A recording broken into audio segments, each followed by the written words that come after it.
समाधान। आदिनाथ भगवान की जय जय जय। बोलिए प्रातः स्मरणीय संत शिरोमणि परम पूज्य 108 आचार्य गुरुवर विद्यासागर जी महामुनिराज की जय जय जय। बोलिए गुणायतन प्रणीता शंका समाधान प्रवर्तक भावना योग प्रवर्तक प्रखर वक्ता परम पूज्य 108 मुनिवर श्री प्रमाण सागर जी मुनि महाराज की जय जय जय। परम ज्ञान मुनिवर श्री अरह सागर जी मुनिराज की जय जय जय। धर्म श्रद्धालु सज्जनों, माताओं एवं बहनों, पूज्य गुरुदेव का मंगलमय प्रवास सागर स्थित भाग्योदय के पावन परिसर में चल रहा है और आज के संघ का समाधान कार्यक्रम इसी भाग्योदय परिसर में आयोजित है। आज के इस संघ का समाधान के कार्यक्रम को देख रहे सुन रहे सभी लोगों का जो घर बैठे पारस चैनल, जिनवाणी चैनल, प्रामाणिक ऐप के माध्यम से आनंद ले रहे हैं, उन सबों का मैं सागर की समस्त जैन समाज और भाग्योदय तीर्थ कमेटी की ओर से हार्दिक हार्दिक स्वागत करता हूं। मैं ले चलूँ आपको संघ का समाधान की ओर। उसके पूर्व रोज की तरह हम लोग पूज्य गुरुदेव के मंगलमय आशीर्वाद से अपने को अभिषेक करेंगे, जो हमारे लिए वर्तमान विभीषिका के अंदर सुरक्षा कवच का कार्य करेगा। तो हाथ जोड़िए, मस्तक झुकाइए और बोलिए मेरे साथ, नमोस्तु गुरुदेव, नमोस्तु गुरुदेव, नमोस्तु गुरुदेव। बोलिए मुनिवर श्री प्रमाण सागर जी महाराज की। पूज्य गुरुदेव विनोद जैन बेंगलोर से पूछ रहे हैं, शिरोमणि संरक्षक हैं ये। गुरुदेव, जैन धर्म और बुद्ध धर्म में क्या अंतर है? क्योंकि दोनों ही मुक्ति का मार्ग सुझाते हैं पर अलग अलग तरीके से। क्या यह संभव है कि दोनों तरीके से मुक्ति हो सकती है? कृपया मार्गदर्शन दें। देखिए, सभी धर्म मुक्ति की ही बात करते हैं। मुक्ति के विषय में किसी प्रकार का मतभेद नहीं है। अगर है तो उसके रास्ते को लेकर है। हर दर्शन की अपनी अपनी बातें हैं। मैं इस बात को आज के संदर्भ में बिल्कुल अप्रासंगिक समझता हूँ कि हम इस पर विचार करें कौन सही कौन गलत। पर सब दार्शनिक परंपराओं की अपनी अपनी मान्यताएं, अपनी अपनी अवधारणाएं हैं, उनको उस तरीके से देखना चाहिए। बौद्ध दर्शन क्षणिकवादी दर्शन है, आत्मा के अस्तित्व को नहीं मानता, अविद्या और संस्कार से ही संसार की संतति मानता है और उसके विच्छेद हो जाने से आत्मा का ही विनाश मानता है और उसे ही मुक्ति मानता है। जैन दर्शन आत्मा के शाश्वत सत्ता को स्वीकार करता है और ये कहता है कि आत्मलाभ का नाम ही वास्तविक मुक्ति है, सिद्धि स्वात्मोपलब्धि।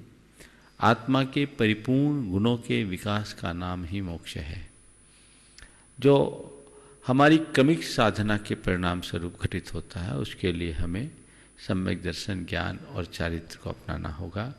और हमारे चारित्र में जब तक अहिंसा प्रतिष्ठापित नहीं होगी तब तक हम अपने जीवन का उत्थान नहीं कर सकते। ये कुछ ऐसी दार्शनिक अवधारणाएं हैं जो दोनों दर्शनों में काफ़ी बड़ा अंतर प्रकट करती है।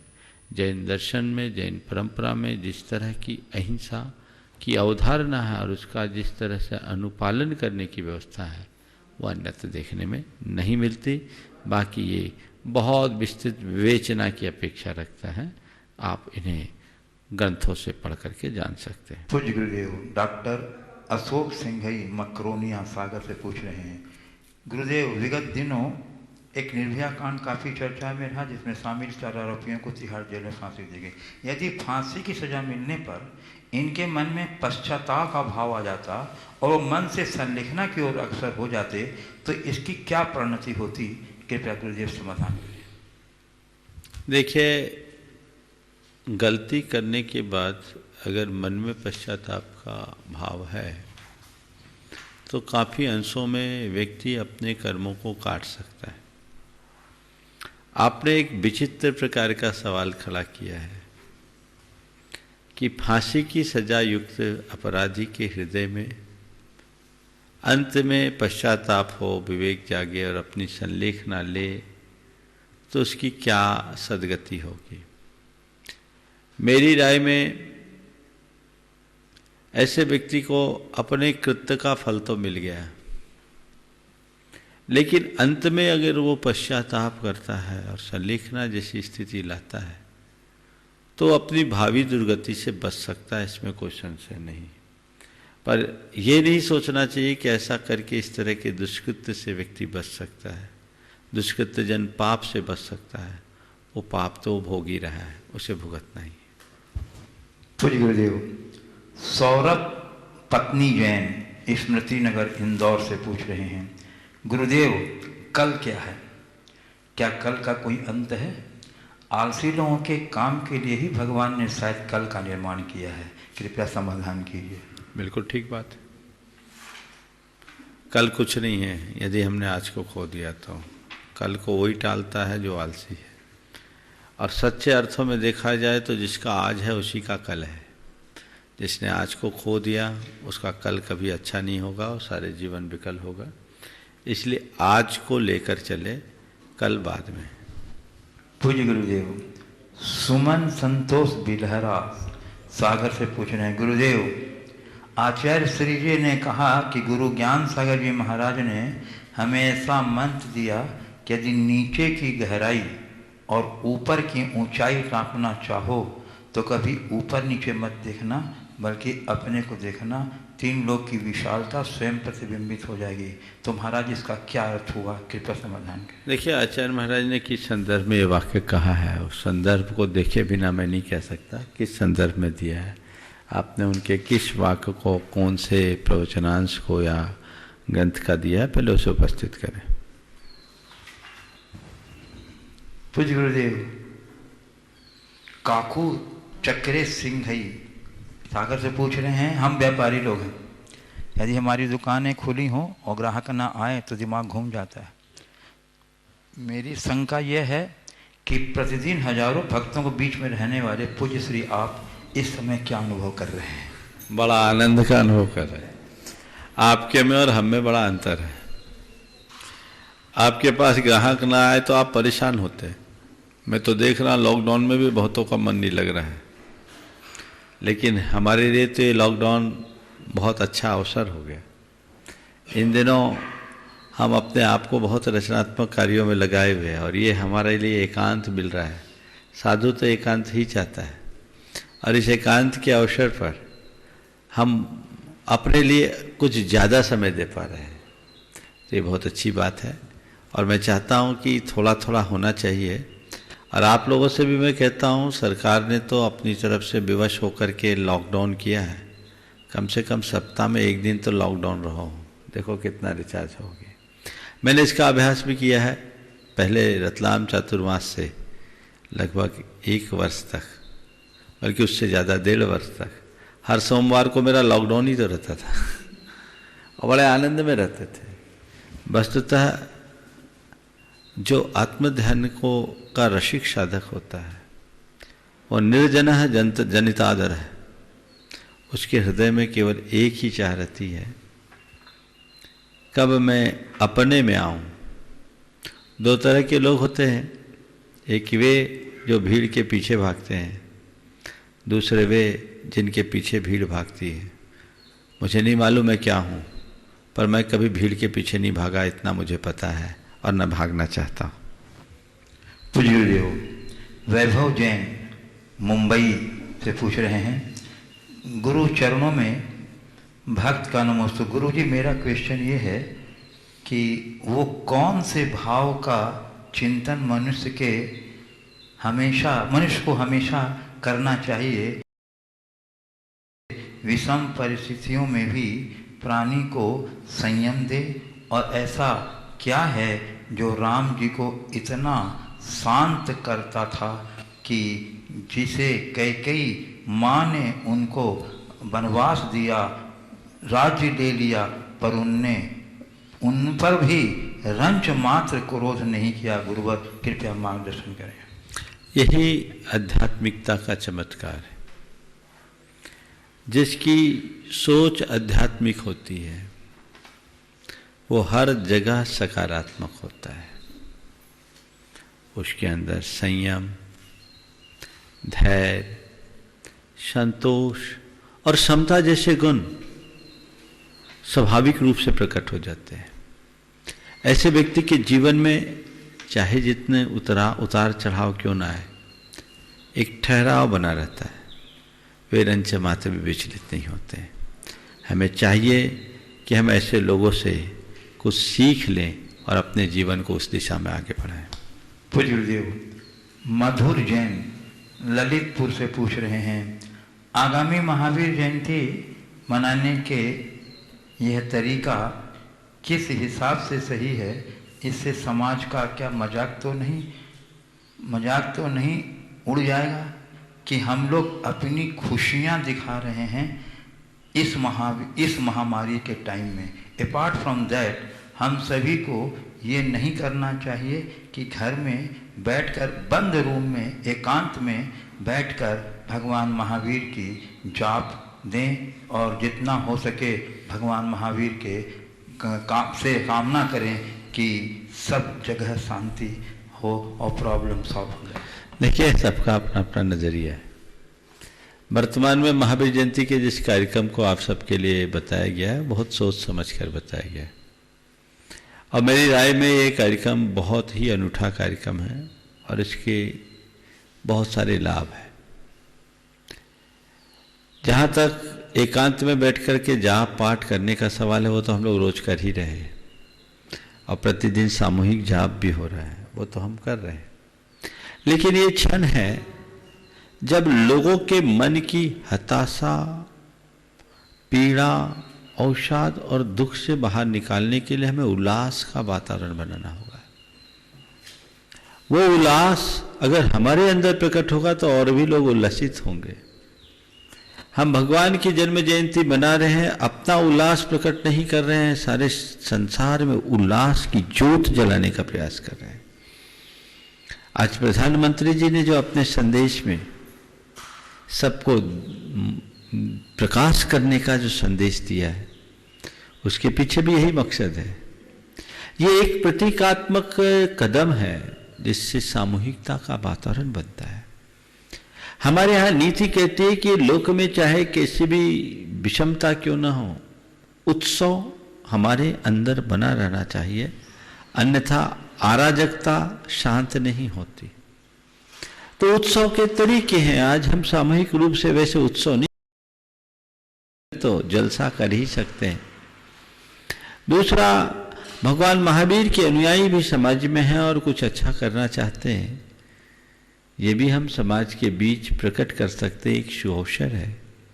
और इसी माध्यम से भगवान महावीर के जियो और जीने दो के संदेश को संपूर्ण लोक में गुंजाने का मौका पा सकते हैं। लोगों को इस बात का एहसास करा सकते हैं कि यह संसार भगवान महावीर के जीवन आदर्शों को आत्मसात करे तो इस तरह के कोई वायरस के संकट ही नहीं आ सकते। ये एक सुनहरा अवसर है जिसका हमें लाभ उठाना चाहिए। इसलिए आप किसी प्रकार के संशय में मत रहिए, अपने आप को नकारात्मकता से बचाइए। जो कार्यक्रम जिस रीति से बताया गया है, मैं तो सभी से ही चाहूँगा कि एक फॉर्मेट में सब लोग करें तो एक अलग संदेश पूरे संसार में जाएगा और हम भगवान महावीर के प्रति अपनी सही बुनियादी प्रकट कर पाएंगे। मैं कार्यक्रम फिर से आपको लिए एक बार दोहरा देता हूँ। ठीक 8 बजे 5 मिनट के लिए घंटा जो भी वाद्य आपके पास हैं उनके माध्यम से आपको जय जयकार करना है। दूसरे क्रम में 8:05 से जो अभिषेक होगा भगवान का, वो आप टीवी चैनल के माध्यम से, पारस चैनल, जिनवानी चैनल, दोनों में आपको दिखाया जाएगा। आप उसे घर बैठे देखकर अपनी भाव वंदना करेंगे और शांति धारा सारे विश्व के मंगल की कामना से होगी।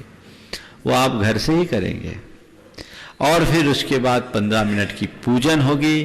वह पूजन भी आप सब घर में ही करेंगे। उस दिन फिर हम भगवान महावीर और उनके जीवन दर्शन पर आधारित उद्बोधन भी सुनेंगे। और आप लोगों से, जैसे मैंने कहा, कि इस मौके पर जो लोग इस विभीषिका में अपनी जान हथेली पर रखकर सबकी सेवा में तत्पर हैं, समाज का चाहिए का कर्तव्य है कि वे उन सब का सम्मान करें। और ये जिले स्तर से लेकर के ब्लॉक स्तर, पंचायत स्तर पर जो भी स्वास्थ्यकर्मी हैं,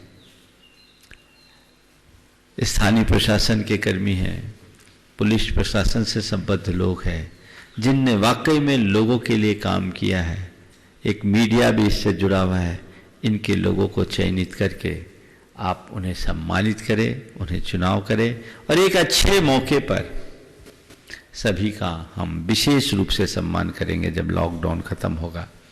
और इसके साथ ही हर परिवार को चाहिए कि इस लॉकडाउन से प्रभावित 24 परिवारों को, 24 व्यक्तियों को हम संरक्षण दें।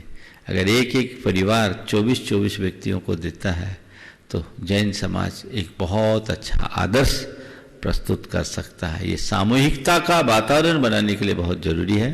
और शाम को ठीक 6 बजे आपको भगवान की आरती इसी तरह सामूहिक रूप से अपने अपने घरों में, परिवारों में करना है, ताकि ये मंगल ध्वनि पूरे वातावरण को निनादित करे और सब तरफ मंगलता का प्रमाण प्रस्तुत कर सके, संदेश दे सके। ये पूरे कार्यक्रम को आपको इसी तरीके से देखना है और उसके बाद फिर शंका समाधान का कार्यक्रम होगा।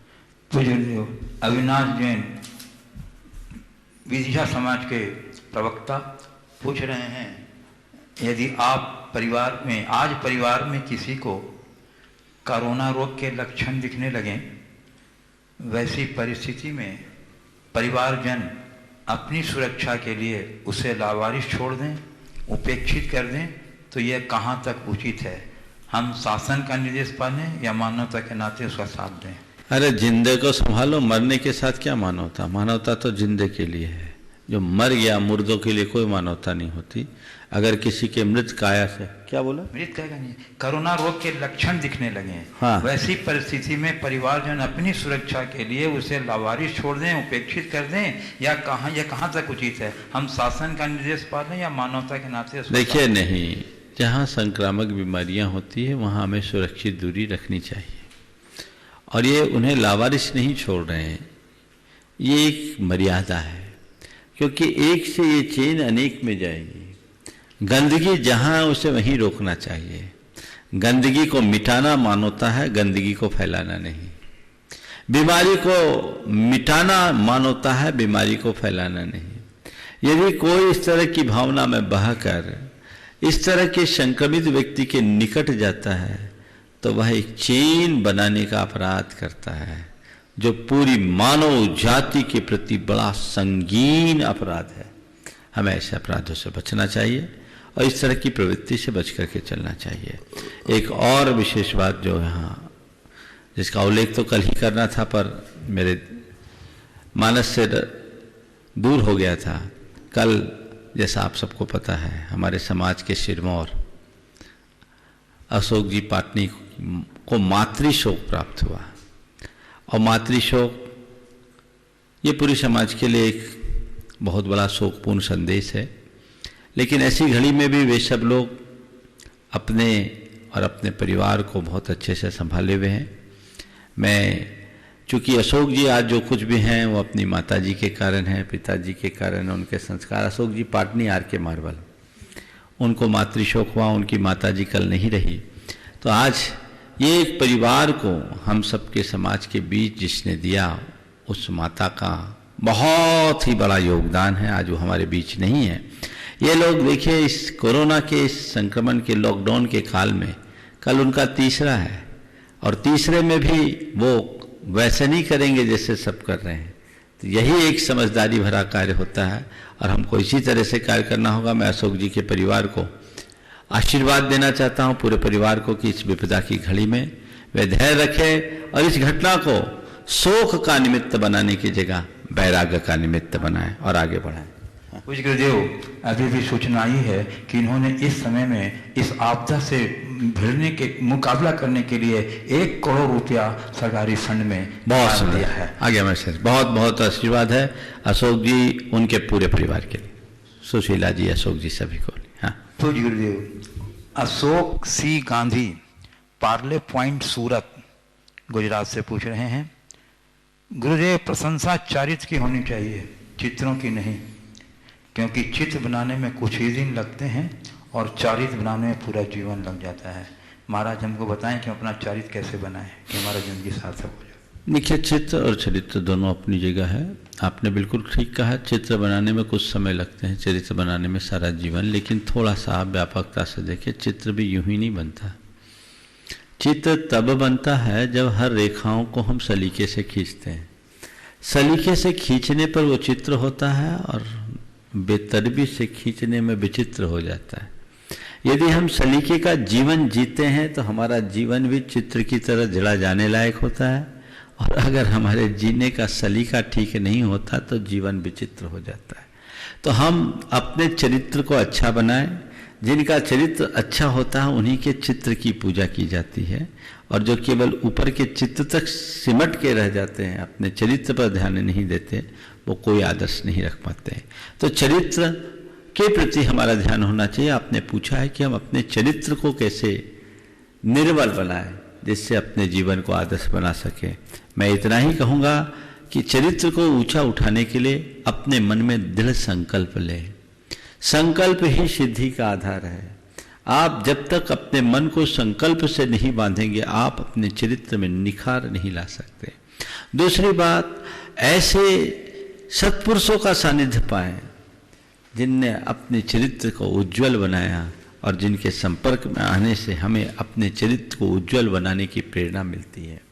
ऐसे महापुरुषों के जीवन चरित्र को पढ़ें जिनने अपने चरित्र बल पर अपने जीवन को ऊंचाई तक पहुंचाया है और सारे मानव जाति के लिए आदर्श बने। हम ऐसे संपर्क में रहेंगे तो निश्चयतः अपने चरित्र को उज्जवल बनाने में समर्थ हो सकेंगे। पूज्य गुरुदेव, काजल कौशल छिंदवाड़ा से पूछ रही हैं, गुरुदेव अपनी आंखों से खुद का चेहरा देखना बड़ा कष्टपूर्ण है, वहीं दूसरी तरफ दूसरों का चेहरा बहुत अच्छे ढंग से देखा जा सकता है। महाराज श्री हम ऐसा क्या करें कि अपनी आंखों से अपनी असली चेहरा देख सकें और दूसरों का कम? कृपया मार्गदर्शन। अपनी आंखों से अपना चेहरा देखना है तो बड़ा सरल तरकीब है। आईने के सामने खड़े होने का अभ्यास कर लो। अपनी आंखों से अपनी आंखों को देखता पाओगे। आईना होना चाहिए। मनुष्य को, हर मनुष्य को अपने सामने एक आईना रखना चाहिए। दर्पण जिसे आदर्श भी कहते हैं। अपने जीवन का एक आदर्श बनाओ। वो प्रभु के रूप में हो सकते हैं, गुरु के रूप में हो सकते हैं, और उनकी छवि में अपनी छवि को देखने की कोशिश करो। तब तुम्हें अपने खूबियां खामियां दिखेगी, अपने दोष और दुर्बलताएं दिखेंगी, तुम उन्हें निखार पाओगे, अपने जीवन को सुंदर बना पाओगे। जिस मनुष्य के जीवन का कोई आदर्श नहीं होता, वो अपने जीवन का कभी परिष्कार नहीं कर सकता। पूज्य गुरुदेव, उन्नति जैन सागर से पूछ रही हैं, गुरुजी जी जब गवर्नमेंट ने लॉकडाउन घोषित किया तब कोई भी सोना, कार, प्लाट लेने नहीं दौड़े, सभी अनाज, सब्जी, राशन लेने पहुंचे, चाहे अमीर हो या गरीब, सभी के मध्य यही स्थिति थी। महाराज श्री किसान भारतीय समाज की आत्मा है, जो हमें राशन भी देता है, अनाज भी देता है, सब्जी भी देता है। संकट में सदा वही काम आता है, फिर भी उसकी स्थिति आज बदतर है, ऐसा क्यों? बहुत गंभीर और संवेदनशील सवाल है। काश मनुष्य इसके भीतर निहित संदेश को समझ सके। तुम्हारे पास चाहे जितना सोना चांदी क्यों न हो, खाने में तो रोटी ही आती है। इस सच्चाई को समझना चाहिए और मनुष्य को अपने जमीन से जुड़ के रहना चाहिए। कहा है कि किसान जो भारत की आत्मा, उनकी स्थिति बदतर क्यों है? वो इसीलिए है कि लोगों ने जीवन की मूलभूत आवश्यकताओं को भूलकर बाकी चीजों के संग्रह में अपनी शक्ति को खपाना शुरू कर दिया। संत कहते अपरिग्रह को अपने जीवन का आदर्श बनाओ, और अपरिग्रह को जीवन का आदर्श बना करके चलने की कोशिश करो। यदि वो आदर्श हम आत्मसात करते हैं तो ये हम सबके लिए बहुत अच्छा होगा।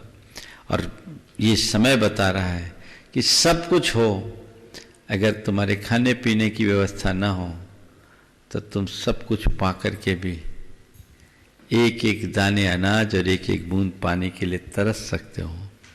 तुम्हें कभी तरसना न पड़े और अपने जीवन को सुंदर बना सको। इसलिए जीवन की सच्चाई को समझकर हमें सबको साथ लेकर चलने की कोशिश करनी चाहिए। पूज्य गुरुदेव सुरेंद्र मालथान सागर शिरोमणि संरक्षक गुणायतन पूछ रहे हैं, वर्तमान परिस्थिति में देश एवं विदेश के साथ पूर्ण भय का माहौल बन गया है। इसके अलावा इंसान भी भीतर से भयभीत हो चुका है।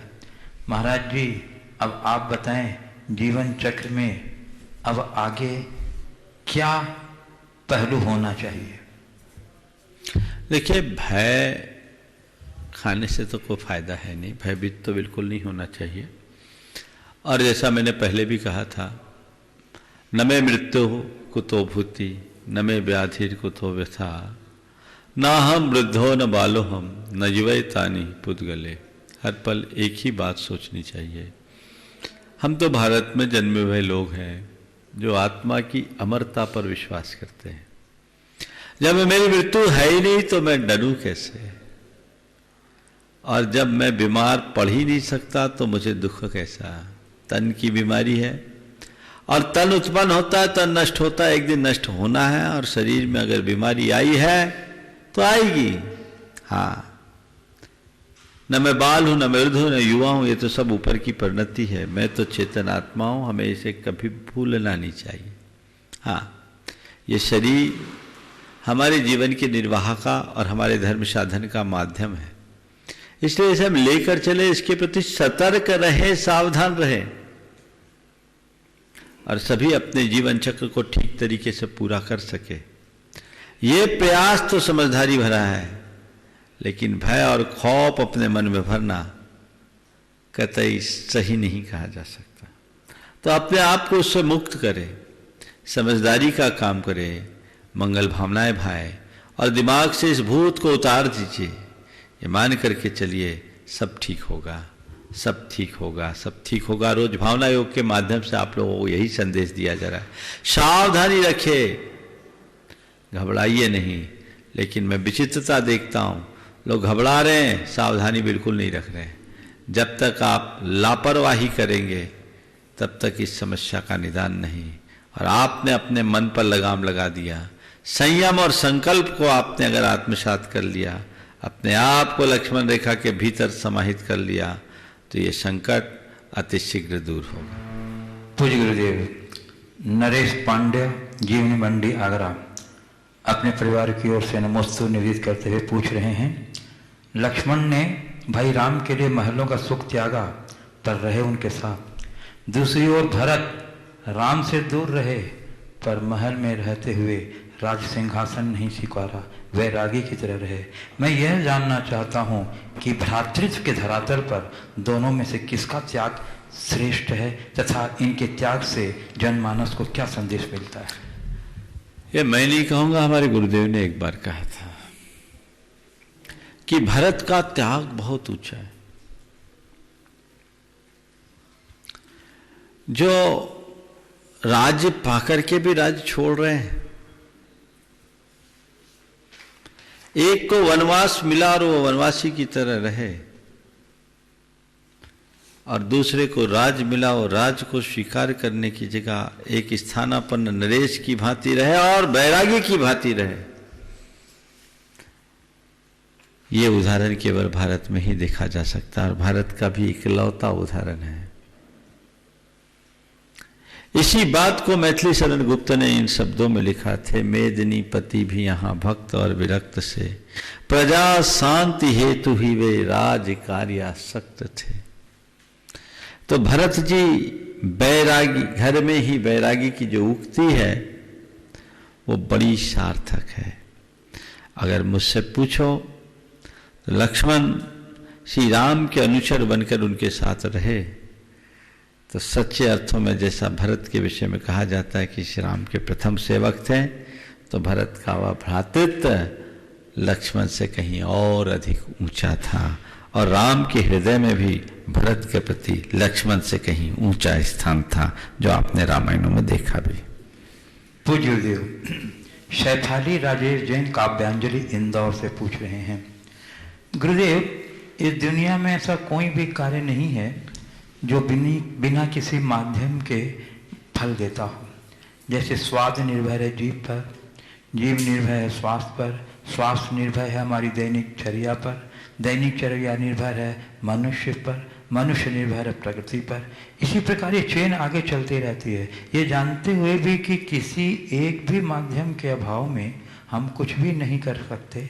फिर आदमी इस अहंकार में क्यों जीता है कि जो है बस उसी कारण है, जबकि माध्यम के बिना वह कुछ भी नहीं कर सकता। जिस दिन ये समझने लगे अहंकार दूर हो जाएगा। मुश्किल तो यह है कि सब चीज़ों में अनेक माध्यम है, लेकिन जो फ्रंट में रहता वो सोचता मैं ही सब कुछ हूँ, तो बड़ी दिक्कत होती है। काश हम इन चीज़ों को समझे। एक बात समझना चाहिए, हम सबका जीवन परस्परता से जुड़ा हुआ है, सब हम एक दूसरे से संबद्ध है, निर्भर है, और इसी को पारिस्थितिकी का विज्ञान कहते हैं। इकोसिस्टम इसी के आधार पर चलता है। हमें एक बात समझना चाहिए कि हम संसार के एक घटक हैं, और घटक मात्र घटक होता है। घटक जितना हम है उतना ही दूसरा भी है। ये बात अलग है कि कोई सामने दिखता है, कोई पीछे रहता है, लेकिन सबकी अपनी अपनी भूमिका है। इसलिए मनुष्य को कर्तव्य की भावना से काम करना चाहिए, कर्तृत्व के अहंकार से ग्रसित नहीं होना चाहिए। पूज्य गुरुदेव, भावना भावेश जैन ऑस्ट्रेलिया से पूछ रहे हैं, हम 7 समुद्र पार रहते हुए भी भावना योग एवं शंका समाधान एक कार्यक्रम के माध्यम से अपनी संस्कृति और संस्कार से जुड़े हुए हैं। गुरुदेव, आप भावना योग में एक कमांड देते हैं कि हे प्रभु, हमें इतनी शक्ति दो कि हम आज के इस दिन को एक अच्छा दिन बना सकें। गुरुदेव, हम ये जानना चाहते हैं क्या सिर्फ इस कमांड के दोहराने ने मात्र से हम आज के दिन को अच्छा दिन बना सकते हैं, या इसके साथ और कुछ करना भी होगा? यदि करना होगा तो हम ऐसा क्या करें कि हम आज के दिन को अच्छा दिन बना सकें? गुरुदेव, हमारे बच्चे भी यथा कदा भावना योग शंका समाधान कार्यक्रम को में बैठते हैं। उनका कहना है कि महाराज श्री तो इंग्लिश बहुत अच्छी जानते हैं, तो कभी कभी हम लोग के लिए इंग्लिश में भी भावना योग करा दें तो बहुत अच्छा रहेगा। बहुत अच्छा मनोभाव प्रकट किया है। सबसे पहले तो ऐसे व्यक्तियों को मैं साधुवाद और आशीर्वाद दूंगा जो 7 समुद्र पार रह करके भी अपने संस्कार और अपनी निष्ठा को सुरक्षित रखें। आप नियमित शंका समाधान सुनते हैं, भावना योग का अभ्यास कर रहे हैं, ये प्रसन्नता का विषय है और भारतवासियों के लिए प्रेरणा का। आप सब भी उनसे प्रेरणा लें और आगे बढ़ें। जहाँ तक भावना योग में दिए गए कमांड की बात है, ये बात सही है कि केवल कमांडों को आधे अधूरे मन से दोहराने से सीधा लाभ नहीं होगा, लेकिन ये निरर्थक भी नहीं है। अगर निरंतर आप यही कमांड बार बार दोहराते जाए तो ये आपके सबकॉन्शियस माइंड में बैठेगा और यही कमांड आपके मन का संकल्प बन जाएगा। और जब संकल्प दृढ़ हो जाता है तो सिद्धि स्वतः होती है। मुझे आज के दिन को अच्छा दिन बनाना है, ये मन में संकल्प ले लीजिए, और जैसे आपके मन में ये वज्र संकल्प प्रकट होगा कि आज के दिन को मुझे अच्छा दिन बनाना है, तो खराब काम अपने आप छूट जाएंगे। अच्छा दिन बनाने के लिए हमें कुछ नहीं करना, खराब कार्यों से अपने आप को मुक्त करना है। हमारे संस्कार कुछ ऐसे हैं कि सुबह से शाम तक हम उल्टे पुल्टे कार्यों में अपनी शक्ति लगाते हैं। कुछ कार्य बुद्धिपूर्वक और बहुत सारे काम अबुद्धिपूर्वक। इस तरह के किए जाने वाले कार्यों के प्रति हम नियंत्रण तभी ला सकते हैं जब हम अपने सबकॉन्शियस में ऐसे संस्कार जमाएं कि हमें करना क्या है। भावना योग में दिए जाने वाले एक कमांड के पीछे का यही मकसद है। हम उस तरीके से अपने कमांड को देने की कोशिश करें, बार बार दोहराएं। अनेक प्रकार के कमांड्स आपको पूरे के पूरे आधे घंटे में दिए जाते हैं। आप दोहराते जाएंगे, आपको उस समय एकाग्रता हो या ना हो, ये शब्द आपके कानों के माध्यम से आपके अवचेतन मन में जाएंगे और जम जाएंगे, तो बड़ा फर्क होगा। एक उदाहरण आपको देता हूं। ये भोपाल के एक युवक ने प्रयोग किया। उसे बहुत गुस्सा आता था। कमांड दिया मुझे शांत रहना है। मैंने इस कमांड के लिए अपने उद्बोधन में बोला, वो शिविर भी अटेंड किया था,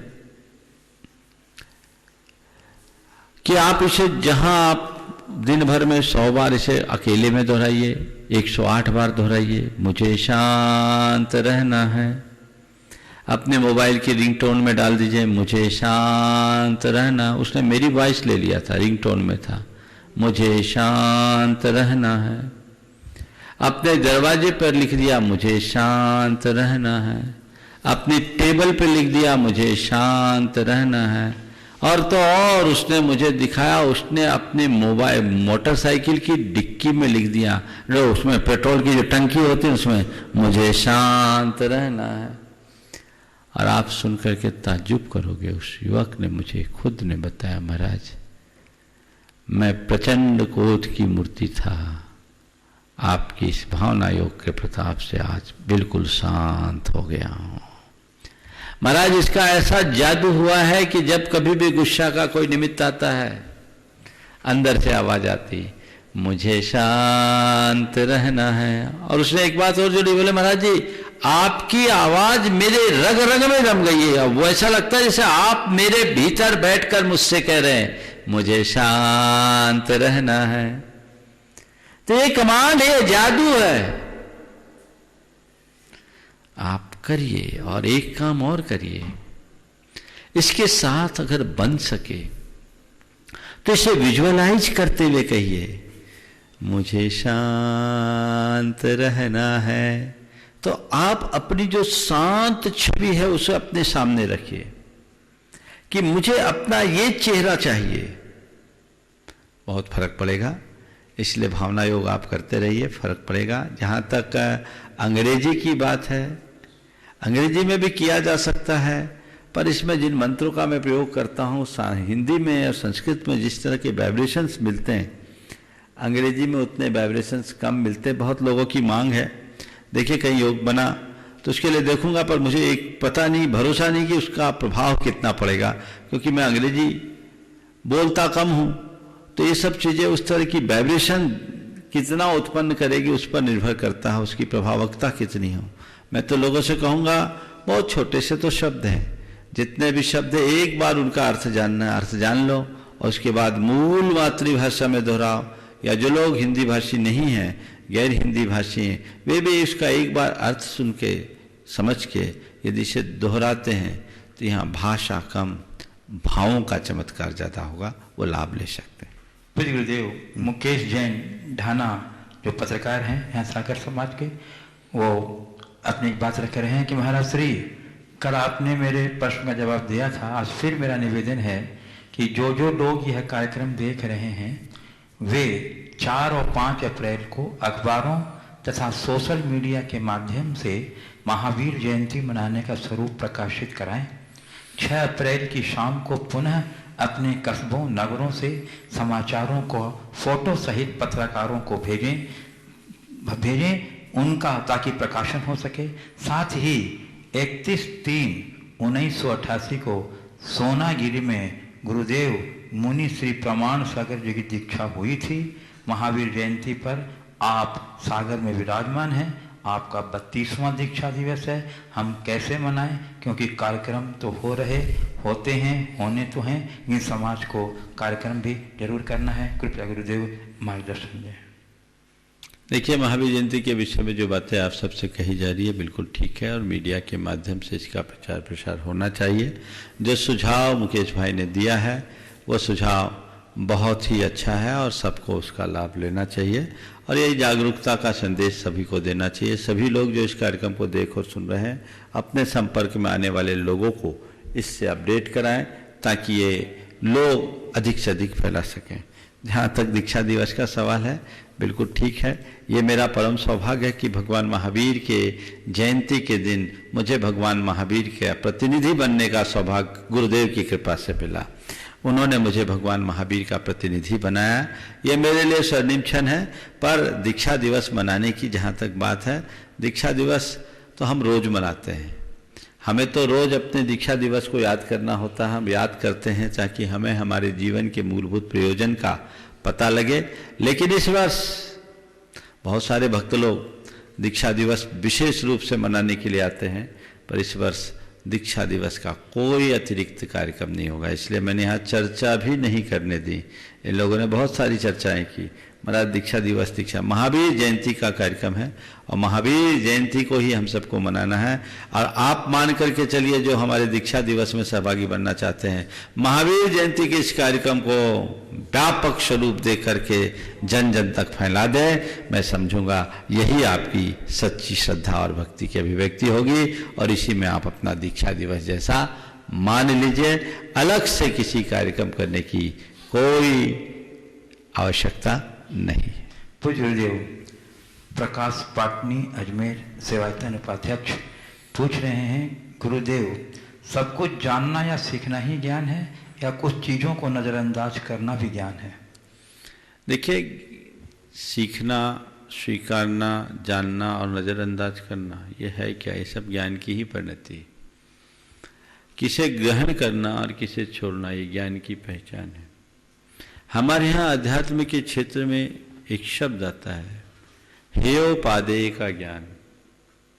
क्या छोड़ने योग्य है और क्या ग्रहण करने योग्य है, इसे समझना ये वास्तविक सम्यक ज्ञान है।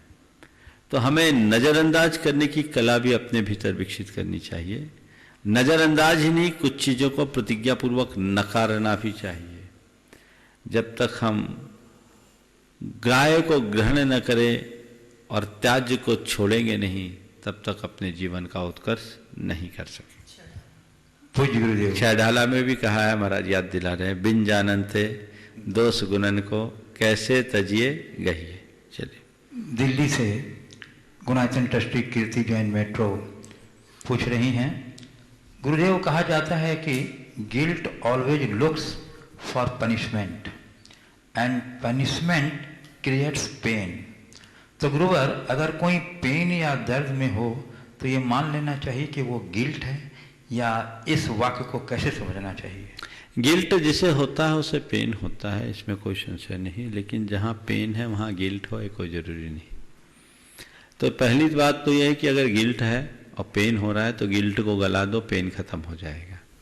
और यदि पेन है तो पेन के कारणों को देखो। कई बार ऐसा होता है कि गिल्ट की वजह से भी पेन होता है, और कई बार ऐसा होता है जब हम चीज़ों से प्रभावित हो जाते हैं तब भी पेन होता है। हम अपने आप को अप्रभावित रहने की कला विकसित करें, उसमें अपने आप को सक्षम बना दें, हमारा सारा पेन दूर होगा। पूज्य गुरुदेव अनिल मेहता उदयपुर राजस्थान से पूछ रहे हैं, गुरुदेव आज के युग में व्यक्ति का जीवन वन जैसा है, जबकि उपवन में माली विभिन्न रंगों के फूल खिलाकर प्रेम का संदेश देता है। तो हम अपने जीवन को वन से उपवन में कैसे बदलें, तथा हमारे जीवन को भी माली मित्र से कैसे जोड़ें जो विभिन्न रंगों से प्रेम के फूल खिला सके? मैं तो कहता हूँ वन ही बने रहने दो, उपवन से बच जाओ, क्योंकि उपवन से वन में मज़ा ज़्यादा है। हमने बहुत पहले ये सुना है, चमन में फूल खिलते हैं, वन में हंसते हैं। चमन में फूल खिलते हैं, वन में हंसते हैं। तो हम अपने जीवन को वैसा बनाएं। 2-3 दिन पहले एक सवाल आया था, हम गमले का पौधा न बने, वन का पेड़ बने। तो अपने जीवन को वैसे बनाने की कोशिश करें। आध्यात्मिक दृष्टि से अपनी उन्नति करना चाहते हो तो कहते हैं अप दीपो भव। स्वयं का प्रकाशक खुद बनो, आत्मा प्रकाशी बनो, अपने जीवन को इस दिशा में बढ़ाने की कोशिश करो, तभी हम अपने जीवन को बेहतर स्वरूप दे पाएंगे। पूज्य गुरुदेव श्रीमती लता विजय गंगवाल गया बिहार गुणायतन ट्रस्टी पूछ रही हैं, गुरुदेव पत्थरों ने ऐसा कौन सा पुण्य किया कि वह प्रतिमा बनकर पूज्य बन जाते हैं, वहीं दूसरी ओर एक इंसान दर दर की ठोकरें खाने के लिए मजबूर बना रहता है? इसका क्या कारण और क्या निदान है? पत्थर पुण्य से भगवान नहीं बनता।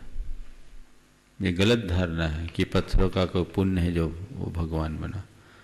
पत्थर का पुण्य नहीं है, पत्थर की साधना उसे भगवान बनाती है।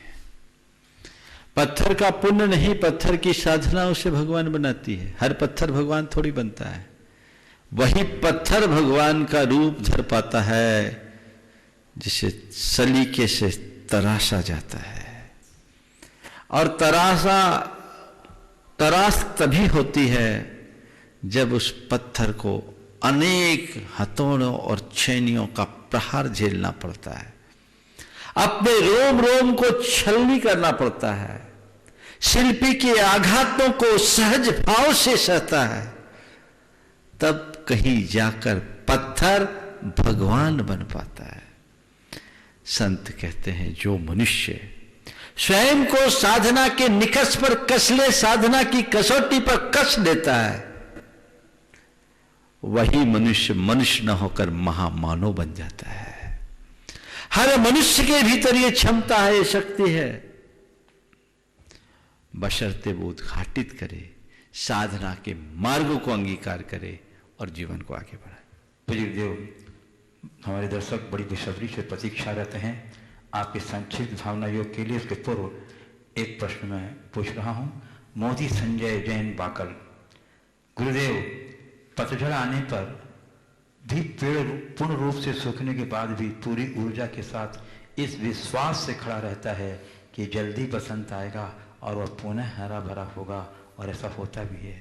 महाराज जी, हम ऐसा क्या करें कि विपत्ति के समय उस वृक्ष की तरह हम पूरी ऊर्जा से डटे रहें, इस आशा के साथ कि पुनः बसंत यानी सुखद समय आने वाला है। देखिए, पेड़ को तो पतझड़ के बाद भी आशा नहीं, पूरा भरोसा होता है कि बसंत आएगा, और वो निश्चिंत रहता है। क्यों? क्योंकि उसको पता है मेरी जड़ें सुरक्षित है। जड़ सुरक्षित हो तो चाहे कितने पतझड़ हो, जड़ सुरक्षित हो तो चाहे कितने पतझड़ हो, पेड़ फिर हरा होता है।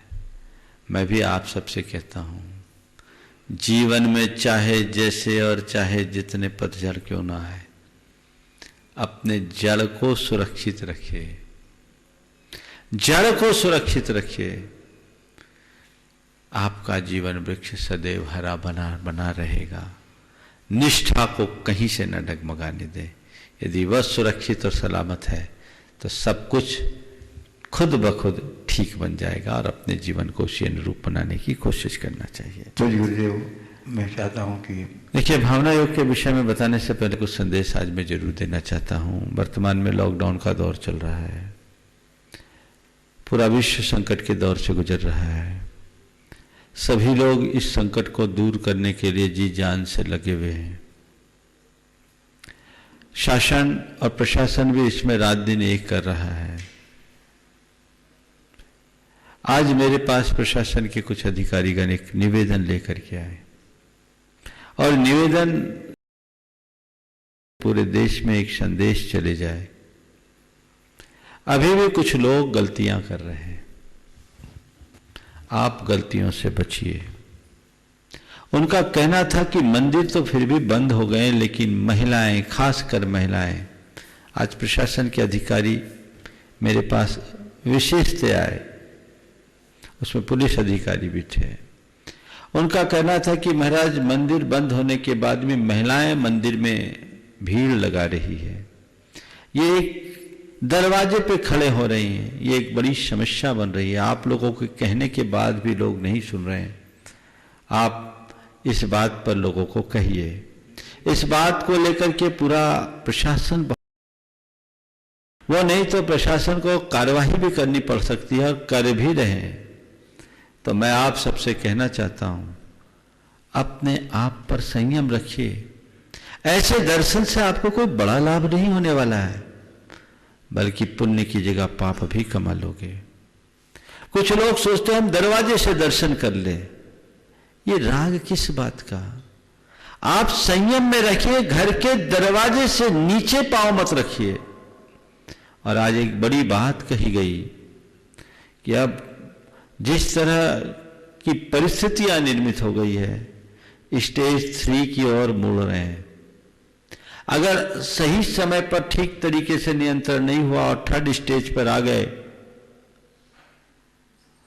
और कम्युनिटी ट्रांसमिशन में चले गए, तो इसे हरा पाना बहुत कठिन हो जाएगा। इसलिए आप सबकी जवाबदारी होती है कि सोशल डिस्टेंसिंग को मेंटेन करें, मंदिरों में भीड़ न लगाए। 5:30 बजे से लोग पहुंच जाते हैं। ये संदेश मैं पूरे देश के लिए दे रहा हूं। इस सारे प्रशासन, मेरे पास भोपाल से भी खबर आई और यहां भी प्रशासनिक अधिकारी आकर के निवेदन करके गए। तो इसलिए आप सबको चाहिए कि आप स्वयं पर अंकुश रखें। प्रधानमंत्री ने जो मुख्यमंत्रियों को धर्मगुरुओं से बात करने की बात कही, उसके पीछे भी यही है और मेरे पास जो संदेश आया इसीलिए आया। तो आप लोग अपने आप पर अंकुश रखिए, मंदिरों में भीड़ मत लगाइए, मत जाइए, आपातकालिक धर्म अपने घर से निभा लीजिए। और कुछ प्रकरण ऐसे आए हैं, आप लोगों ने व्हाट्सएप वगैरह में देखा और अंदरूनी रिपोर्ट भी इस बात की है कि कुछ लोग हैं जो मानवता के विध्वंसक हैं। इस बीमारी को दूसरे तरीके से, कई तरीके से, जो कुछ तरीके हैं फैलाने का कुकृत्य कर रहे हैं। आपने सुना है, लोगों पर थूके जा रहे हैं, सड़कों पर थूके जा रहे हैं। ये कहीं से भी वायरस का संक्रमण हो सकता है। आप लोग नंगे पांव मंदिर आदि में जाते हैं, एक व्यक्ति के निमित्त से एक दूसरे में संक्रमण होगा तो कितना बड़ा पाप होगा। इसलिए मेरा आप सबसे कहना है, संयम रखिए। गुरुजनों की बातों को सहज मान लेना चाहिए। जो कुछ व्रती जन हो, यत्किंचित हो, सुरक्षात्मक तरीके से कहीं जाते हो तो बात नहीं, हजूम खड़ा कर देते हैं। उम्र दराज लोग, जब आपसे कहा गया है कि टेक्नोलॉजी का उपयोग करके आप चैनल से भी तो दर्शन कर सकते हैं, इतना मोह छोड़िए, आपातकालिक धर्म को निभाइए। बहुत सारे लोग हैं जिनकी कमर झुकी हुई 70, 75, 80 साल के वृद्ध महिला पुरुष मंदिर की तरफ भागते हैं। ये अच्छी बात नहीं है। आप अपनी दिनचर्या को अपने घर में निभाइए। ऐसा कोई कार्य मत कीजिए जिससे जैन समाज को नीचे देखना पड़े। आपने अभी देखा है, एक समुदाय विशेष ने, उस पूरे समुदाय के एक वर्ग ने उस समुदाय को कितना लांछित किया। कल कहीं आपके लिए ऐसा ना आए। जैन समाज एक प्रबुद्ध समाज के रूप में जानी जाती है, उसकी अपनी पहचान है और ज्यादातर जैनी भाई इसका पूरी तरह से पालन कर रहे हैं। कहीं ऐसा नहीं हो कि आप कुछ लोगों के निमित्त से प्रशासन कोई कार्यवाही करे और पूरे देश में जैनों का सिर नीचा हो। ये जवाबदेही आपकी है और ये बात मैं केवल जैनों के लिए नहीं कह रहा, सभी को कह रहा हूं। मनुष्य धर्म भीरू है और उसके मन में धार्मिक क्रियाकलाप करने की रुचि होती है और ऐसे मौके में कुछ ज्यादा इच्छा होती है। लेकिन ध्यान रखना, मैं अनेक बार ये बात बोल चुका हूं, धर्म क्रिया में नहीं, भावों और विचारों में। अपने भावों से, अपने विचारों से जितना बन सके करिए। इस आपातकालिक अवस्था में आपको बहुत संयम रखने का काम है। यही आपके धर्मी होने की पहचान बनेगी। आप उस पर लगिए। मैं चाहता हूं कि आपको अब दोबारा बोलने की जरूरत न पड़े। आज से ही सब चीजों को देखिए। कहां से दर्शन कर रहे हैं, खिड़की से दर्शन कर रहे हैं, लोग डब्बी लेकर के चलते रहते हैं। और पुलिस अधिकारी थे, बोले महाराज सोचते हैं कि अब कैसे इनके ऊपर कार्यवाही भी करें, तो क्या करें। ये समझिए कि आपका लिहाज करके वो लोग नजरअंदाज करते हैं, लेकिन अब नजरअंदाज नहीं हो पाएगा। ये एक संदेश हमारे माध्यम से जा रहा है, तो समझ लीजिए सबके लिए जा रहा है। आप लोग अपने आदत को सुधार लीजिए और अपने आप पर नियंत्रण रखिए। ये संकट का दौर है। इस घड़ी में व्यक्ति धर्म से बड़ा राष्ट्र धर्म है। हमें अपने राष्ट्रीय दायित्व का निर्वाह करना चाहिए। मानवता की सेवा में बढ़ चढ़ करके हिस्सा लेना चाहिए। इसलिए जो भी लोग हैं, इसका ध्यान रखना है। मंदिरों में पूजा, मंदिर का केवल पुजारी कर ले, पूजा होगी, अभिषेक होगा, उससे बिना मंदिर नहीं रह सकता। लेकिन जो हमारा विधि विधान है उसके अनुरूप हो, इस तरह का भीड़ भाड़ करना, दरवाजे पे लोगों का इकट्ठा हो जाना, मंदिर बंद हो जाने के बाद भी कांच से झांकने ताकने की बात करना, क्यों? हमारा जीवन है, हम फिर करेंगे दर्शन, फिर करेंगे पूजन, और घर बैठे भी आप दर्शन पूजन आराधन कर सकते हैं। इसमें कोई सोचने की बात नहीं है। आप लोगों के लिए ही हमने प्रवचन के कार्यक्रम को स्थगित करके जाप अनुष्ठान प्रारंभ किया। आप लोगों के लिए हमने यहाँ भावना योग शुरू किया। ये आपके लिए तो है, तो आप उस चीज़ को अपनाइए और अपने जीवन को उसी अनुरूप बनाने की कोशिश कीजिए। मुझे पूरा भरोसा है लोग इस पर ध्यान रखेंगे और ये संदेश पूरे देश में फैला देना चाहिए, सभी को इससे अवगत कराना चाहिए। आप इसको समझिएगा, एक दूसरे को बताइएगा कि ऐसा कार्य नहीं हो। ये ध्यान रखने की बात है, प्रशासन की नज़र में सब है, इसलिए आपको अपने आप पर सुधार करना होगा। और इतनी तो जरूरत ही नहीं पड़नी चाहिए, एक सभ्य नागरिक और समझदार नागरिक की पहचान होती है, एक इशारे में ही सब हो जाए। कल मुझे एक बहुत अच्छी फोटो दिखाई किसी ने कि एक मछुआरा था, उसको वो संदिग्ध हुआ कोविड का, उसने अपने आप को क्वारंटाइन करने के लिए नाव को ही अपना घर बना लिया, एक झोपड़ी बना के रखा। ये है समझदारी की बात। बोला मैं 14 दिन तक यहीं रहूंगा। ये गैर पढ़े लिखे लोगों का उदाहरण है। तो पढ़े लिखे लोग कहाँ जा रहे हैं? आप सबको समझना है, इस पूरे के पूरे प्रकरण की गंभीरता को समझ करके चलना है, तभी आप कुछ कर पाएंगे। समय आप सबका हो रहा है, फिर भी मैं यही कहूँगा 2 मिनट में आप सब भावना भाई, हे प्रभु जग में शांति हो, जग में शांति हो, सब में शांति हो, सबका मंगल हो, जग का मंगल हो, सबका मंगल हो, जग का मंगल हो, सबकी रक्षा हो, सबकी रक्षा हो, सबकी रक्षा हो, सबकी रक्षा हो, सभी निरोगी हो, सभी निरोगी हो, सभी निरोगी हो, सभी निरोगी हो, सब में शांति हो, सब में शांति हो, जग में शांति हो, जग में शांति हो। समय आप सबका हो गया। परम पूज्य गुरुदेव के चरणों में नमन अर्पित करते हुए यहीं पर विराम। बोलिए परम पूज्य आचार्य गुरुवर श्री विद्यासागर जी महाराज। बोलिए परम धर्म श्री प्रमाण सागर जी मुनि महाराज की, मुनिवर श्री रहस्य सागर जी महाराज की जय।